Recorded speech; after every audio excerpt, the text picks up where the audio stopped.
Welcome to the Tech Egg. Don't get scrambled. Enjoy the video. In this video, I will explain how to learn Terraform for AWS. We'll start by understanding Terraform's role in automating your AWS infrastructure. It uses a declarative language called HCL to define resources. You'll quickly grasp core concepts like providers, resources, and modules, which are fundamental building blocks.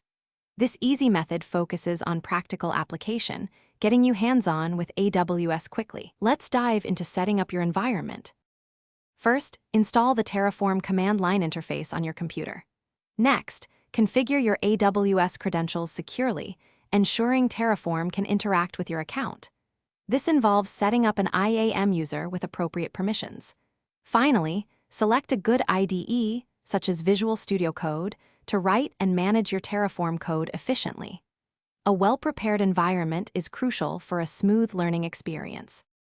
Hey everyone, if you're finding this video helpful, please hit that like button and subscribe for more content. Quick recommendation: life's too short for a stinky car. Grab a Little Tree's Black Ice air freshener. It's a game changer for your commute. You can find the link for that and other great deals in the description below. Now, let's get back to the video. Now, let's deploy your very first AWS resource. Begin by writing a simple Terraform configuration file to create an S3 bucket.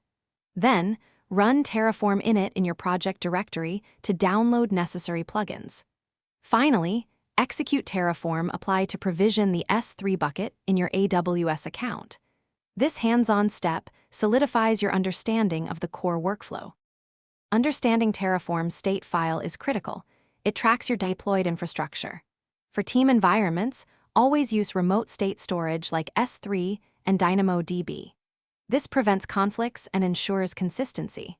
Furthermore, leverage modules to encapsulate and reuse common infrastructure patterns.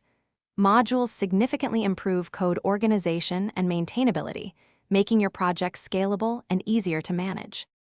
Thanks for watching. Consider subscribing if I helped unscramble your problems.